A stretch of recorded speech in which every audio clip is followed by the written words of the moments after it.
When you search for Gothic fashion, sometimes you see people use the word genderless and androgynous to describe this fashion. That makes me curious. Is this really a Gothic fashion thing? And is this a trait in other fashion styles as well? Hear me out.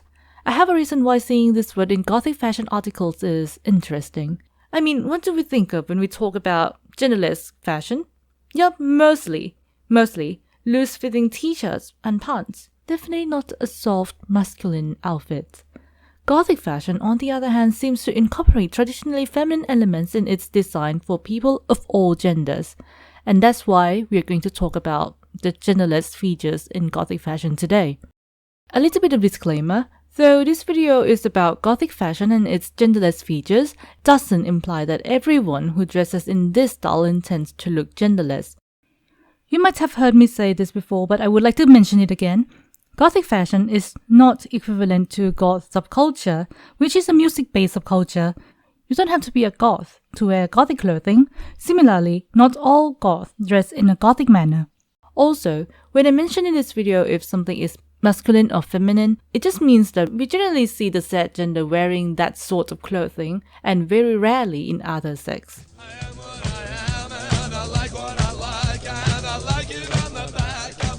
Genderless fashion. What actually is genderless fashion?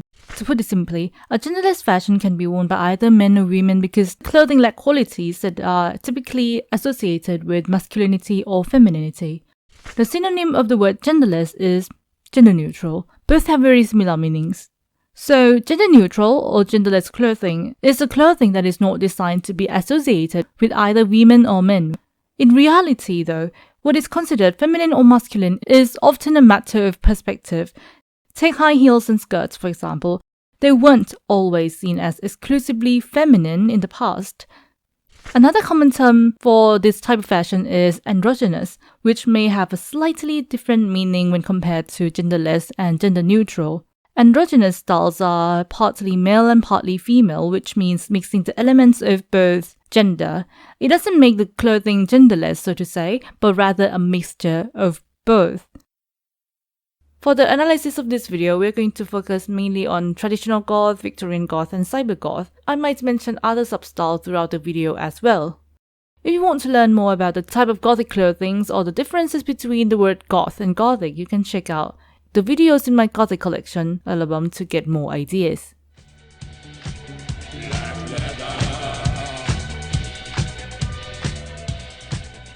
Let's start looking at the Gothic fashion. Starting from hairstyles. The pioneers of Gothic fashion are the trad goth or traditional goth.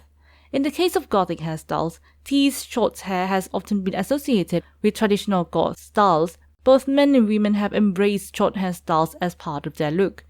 A notable example is Susie Sue, known for her iconic short hair, who became influential in defining the traditional goth style. Aside from Susie Sue, several other goth rock artists such as Robert Smith, Johnny Melton, and Ollie Wisdom also had a similar haircut. By the way, a teased, shredded, messy hairstyle is also iconic in punk and death rock fashion, the subcultures that influenced the goth subculture from the start.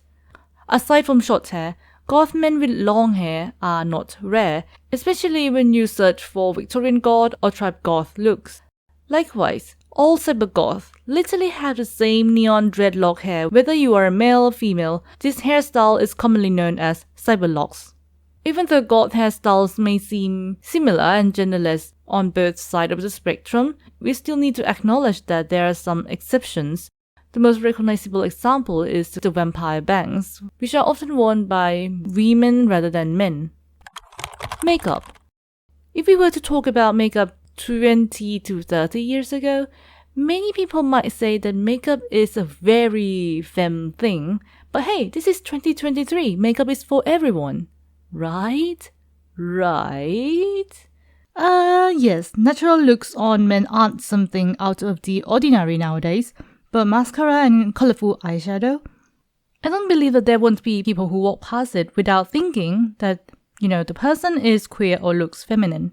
But when goth men put on full-blown black lipstick, thick eyeliners, and eyeshadow, nobody seems to think of the style or the makeup as something feminine, especially in the goth subculture. This also happens with emo fashion, I assume. Like, not all emo men wear makeup, but it's not that weird.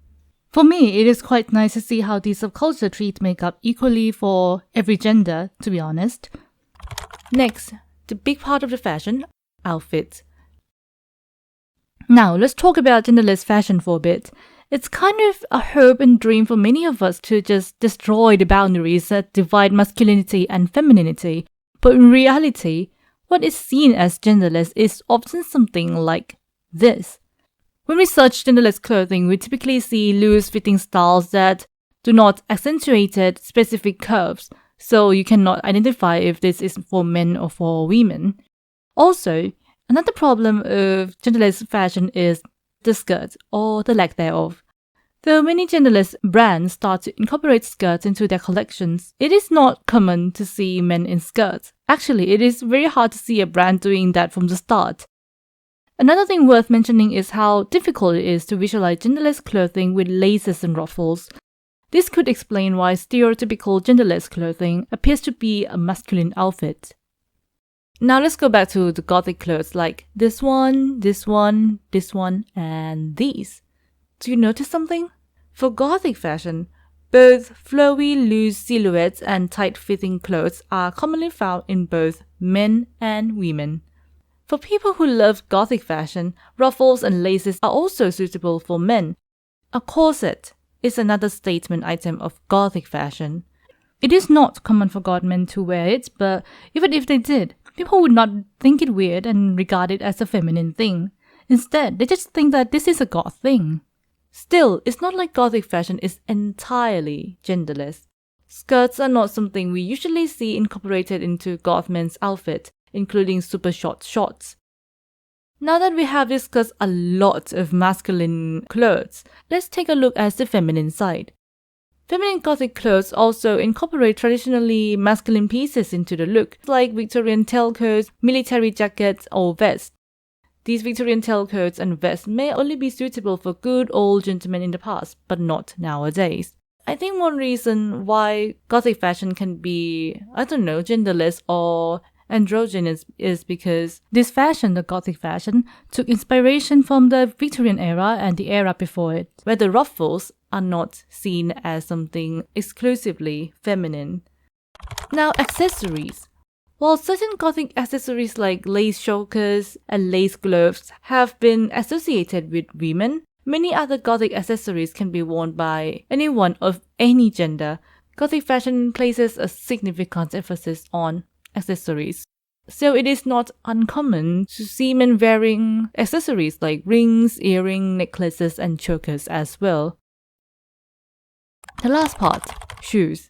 Some Gothic shoes can be both masculine and feminine, but there are still shoes that only fit either masculine or feminine outfits.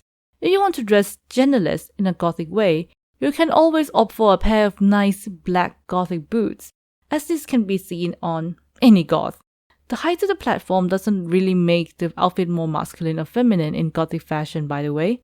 Cybergoth fashion is another great example. Cybergoths often wear leather boots and their fluffies. So to wrap everything up, whether you're a man wearing laces, ruffles and corsets, or a woman with tailcoat, it doesn't matter much for, specifying your gender in Gothic fashion. But why is this even interesting? Wherever you find a genderless fashion choice, it either adds masculine qualities to clothing or reduces feminine features. Gothic fashion, however, is quite the other way around, as it kind of makes the feminine elements like laces, ruffles, long hairstyles into the outfit. One may suggest that Gothic fashion is highly androgynous instead of being genderless, as Gothic fashion mixes both masculine and feminine clothes together. I think it is true in cases like trad goth clothing or male Victorian goth look, but what do you think? This discussion does not criticize other fashion styles, but rather highlights the unique perspective that Gothic fashion brings to the concept of gender neutrality. And that's the end of the video. Happy Pride Month, everyone! I hope that this video is helpful, whether you are dressing genderless or not. I used to dress a bit more masculine in the past, but now after I discovered how comfortable maxi skirts are, I started to mix random stuff together and it's the point of no return.